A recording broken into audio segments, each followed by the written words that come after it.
It was July. In the sprawling house they were imprisoned by the swish and the gurgle and all the 100 sounds of rain. They were in the drawing room, behind 4 tall and weeping windows, in a lake of damp and faded chintz. This house, ill-kept and unprepossessing, was necessary to Mr. Princey, who detested his wife, his daughter, and his hulking son. His life was to walk through the village, touching his hat, not smiling. His cold pleasure was to recapture snapshot memories of the infinitely remote summers of his childhood, coming into the orangery and finding his lost wooden horse, the tunnel in the box hedge and the square light at the end of it. But now all this was threatened. His pride of position in the village, his passionate attachment to the house, and all because Millicent, his cloddish daughter Millicent, had done this shocking and incredibly stupid thing. Mr. Princey turned from her in revulsion and spoke to his wife. "They'd send her to the lunatic asylum," he said. "A criminal lunatic asylum. We should have to move. It would be impossible." His daughter began to shake again. "I'll kill myself," she said. "Be quiet," said Mr. Princey. "We have very little time. No time for nonsense. I intend to deal with this." He called to his son, who stood looking out the window. "George, come here. Listen, how far did you get with your medicine before they threw you out as hopeless?" "You know as well as I do," said George. "Do you know enough? Did they drive enough into your head for you to be able to guess what a competent doctor could tell about such a wound?" "Well, it's a knocker blow." "If a tile fell from the roof, or a piece of the coping?" "Well, governor, you see, it's like this." "Is it possible?" "No." "Why not?" "Oh, because she hit him several times." "I can't stand it," said Mrs. Princey. "You have got to stand it, my dear," said her husband, "and keep that hysterical note out of your voice. It might be overheard. We are talking about the weather. If he fell down the well, George, striking his head several times?" "I really don't know, governor." "He'd have to had hit the side several times in 30 or 40 feet, and at the correct angles. No, I'm afraid not. We must go over it all again, Millicent." "No, no." "Millicent, we must go over it all again. Perhaps you have forgotten something. One teeny irrelevant detail may save or ruin us, particularly you, Millicent. You don't want to be put in asylum, do you? Or be hanged? They might hang you, Millicent. You must stop that shaking. You must keep your voice quiet. We are talking of the weather now." "I can't. I... Be quiet, child. Be quiet." He put his long, cold face very near to his daughter's.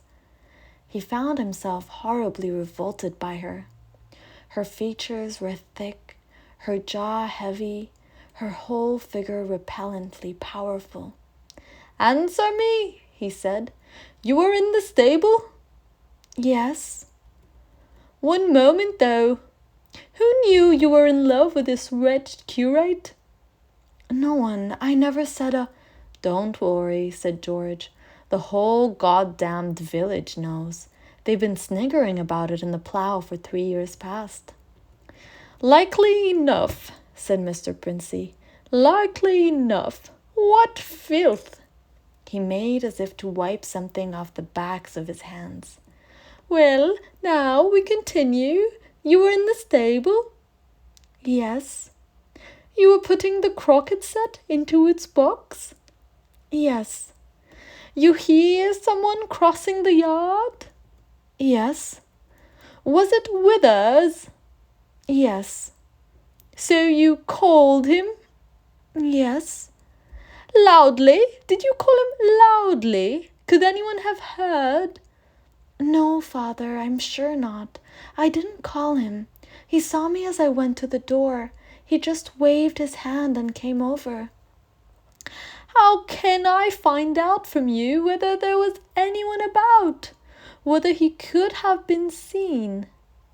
I'm sure not, Father. I'm quite sure.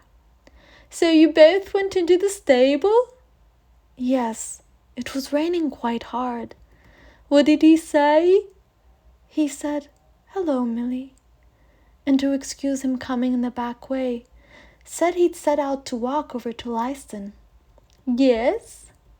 And he said, passing the park, he'd seen the house and suddenly thought of me. And he thought he'd just look in for a minute, just to tell me something. He said he was so happy he wanted to share it. He'd heard from the bishop he was to have the vicarage.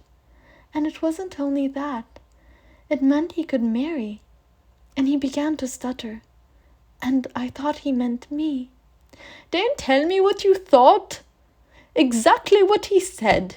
Nothing else. Well, oh dear. Don't cry. It's a luxury you cannot afford. Tell me. He said no. He said it wasn't me. It's Ella Brangwen Davies. And he was sorry, and all that. And then he went to go. And then? I went mad. He turned his back. I had the winning post of the croquet set in my hand. Did you shout or scream? I mean, as you hit him? No, I'm sure I didn't. Did he? Come on, tell me. No, Father. And then? I threw it down. I came straight into the house, that's all. I wish I were dead. And you met none of the servants? No one went into the stable? You see, George, he probably told people he was going to Leiston. Certainly no one knows he came here. He might have been attacked in the woods. We must consider every detail. A curate with his head battered in— Don't, Father, cried Millicent. Do you want to be hanged? A curate with his head battered in, found in the woods. Who'd want to kill Withers? There was a tap on the door, which opened immediately. It was little Captain Smollett, who never stood on ceremony. Who'd kill Withers? He said. I would, with pleasure. How do you do, Mrs. Princey? I walked right in. He heard you, Father, moaned Millicent. My dear, we can have our little joke, said her father. Don't pretend to be shocked. A little theoretical curate killing Smollett. In these days we talk nothing but thrillers. Personicide, said Captain Smollett. Justifiable personicide. Have you heard about Ella Bragwin Davies? I shall be laughed at. Why? Said Mr. Princely. Why should you be laughed at? Had a shot in that direction myself, said Smollett, with careful sang-froid. She'd have said yes, too. Hadn't you heard? She told most people. Now it'll look as if I got turned down for a white rat in a dog collar. Too bad, said Mr. Princey. Fortune of war, said the little captain. Sit down, said Mr. Princey. Mother, Millicent, console Captain Smollett with your best light conversation. George and I have something to look to. We shall be back in a minute or two, Smollett. Come, George. It was actually 5 minutes before Mr. Princey and his son returned. Smollett, said Mr. Princey, will you come round to the stable for a moment? There's something I want to show you. They went into the stable yard. The buildings were now unused except as odd sheds. No one ever went there. Captain Smollett entered. George followed him. Mr. Princey came last. As he closed the door, he took up a gun which stood behind it. Smollett, he said, We have come out to shoot a rat which George heard squeaking under that tub. Now, you must listen to me very carefully, or you will be shot by accident. I mean that." Smollett looked at him. "Very well," he said. "Go on." "A very tragic happening has taken place this afternoon," said Mr. Princey. "It will be even more tragic unless it's smoothed over." "Oh?" said Smollett. "You heard me ask," said Mr. Princey, "who would kill Withers? You heard Millicent make a comment, an unguarded comment." "Well," said Smollett, "what of it?" "Very little," said Mr. Princey, "unless you heard that Withers had met a violent end this very afternoon. And that, my dear Smollett, is what you are going to hear." "Have you killed him?" cried Smollett. "Millicent has," said Mr. Princey. "Hell!" said Smollett. "It is hell," said Mr. Princey. "You would have remembered and guessed." "Maybe," said Smollett. "Yes, I suppose I should." "Therefore," said Mr. Princey, "you constitute a problem." "Why did she kill him?" said Smollett. "It's one of these disgusting things," said Mr. Princey. "Pitiable, too. She deluded herself that he was in love with her." "Oh, of course," said Smollett. "And he told her about the Bragwin Davies girl." "I see," said Smollett. "I have no wish," said Mr. Princey, "that she should be proved either a lunatic or a murderess. I could hardly live here after that." "I suppose not," said Smollett. "On the other hand," said Mr. Princey, "you know about it." "Yes," said Smollett. "I am wondering if I could keep my mouth shut, if I promised you—" "I am wondering if I could believe you," said Mr. Princey. "If I promised," said Smollett. "If things went smoothly," said Mr. Princey. "But not if there was any sort of suspicion, any questioning. You would be afraid of being an accessory." "I don't know," said Smollett. "I do," said Mr. Princey. "What are we going to do?" "I can't see anything else," said Smollett. "You'd never be fool enough to do me in. You can't get rid of 2 corpses." "I regard it," said Mr. Princey, "as a better risk than the other.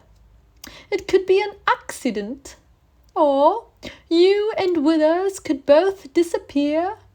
There are possibilities in that." "Listen," said Smollett, "you can't—" "Listen," said Mr. Princey. "There may be a way out. There is a way out, Smollett. You gave me the idea yourself." "Did I?"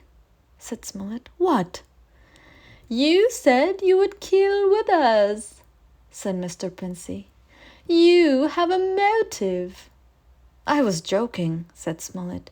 "You are always joking," said Mr. Princey. "People think there must be something behind it. Listen, Smollett, I can't trust you. You must trust me, or I will kill you now in the next minute. I mean that. You can choose between dying and living." "Go on," said Smollett. "There is a sewer here," said Mr. Princey, speaking fast and forcefully. "That is where I am going to put Withers. No outsider knows he has come up here this afternoon. No one will ever look there for him unless you tell them. You must give me evidence that you have murdered Withers." "Why?" said Smollett. "So that I can be dead sure that you will never open your lips on the matter," said Mr. Princey. "What evidence?" said Smollett. "George," said Mr. Princey. Hit him in the face, hard. Good God, said Smollett. Again, said Mr. Princey. Don't bruise your knuckles. Oh, said Smollett. I am sorry, said Mr. Princey. There must be traces of a struggle between you and Withers. Then it will not be altogether safe for you to go to the police. Why won't you take my word? Said Smollett. I will, when we have finished, said Mr. Princey. George, get that croquet post. Take your handkerchief to it, as I told you, Smollett. You'll just grasp the end of this croquet post. I shall shoot you if you don't. Oh, hell, said Smollett. All right. Pull 2 hairs out of his head, George, said Mr. Princey, and remember what I told you to do with them. Now, Smollett, you take that bar and raise the big flagstone with the ring in it. Withers is in the next stall. You've got to drag him through and dump him in. I won't touch him, said Smollett. Stand back, George, said Mr. Princey, raising the gun. Wait a minute, cried Smollett. Wait a minute. He did as he was told. Mr. Princey wiped his brow. Look here, he said. Everything is perfectly safe. Remember, no one knows that Withers came here. Everyone thinks he walked over to Leiston. That's 5 miles of country to search. They'll never look in our sewer. Do you see how safe it is? I suppose it is, said Smollett. Now, come into the house, said Mr. Princey. We shall never get that rat. They went into the house. The maid was bringing tea into the drawing room. See, my dear, said Mr. Princey to his wife. We went to the stable to shoot a rat, and we found Captain Smollett. Don't be offended, my dear fellow. You must have walked up the back drive, said Mrs. Princey. Yes, that was it, said Smollett in some confusion. You've cut your lip, said George, handing him a cup of tea. I just knocked it. Shall I tire Bridget to bring some iodine? Said Mrs. Princey. The maid looked up, waiting. Don't trouble, please, said Smollett. It's nothing. Very well, Bridget, said Mrs. Princey. That's all. Smollett is very kind, said Mr. Princey. He knows all our trouble. We can rely on him. We have his word. Oh, have we, Captain Smollett? Cried Mrs. Princey. You are good. Don't worry, old fellow, Mr. Princey said. They'll never find anything. Pretty soon Smollett took his leave. Mrs. Princey pressed his hand very hard. Tears came into her eyes. All 3 of them watched him go down the drive. Then Mr. Princey spoke very earnestly to his wife for a few minutes, and the 2 of them went upstairs and spoke still more earnestly to Millicent. Soon after, the rain having ceased, Mr. Princey took a stroll around the stable yard. He came back and went to the telephone. Put me through to the Leiston police station, he said. Quickly. Hello? Is that the police station? This is Mr. Princey of Ablot Laxton. I am afraid something rather terrible has happened up here. Can you send someone at once?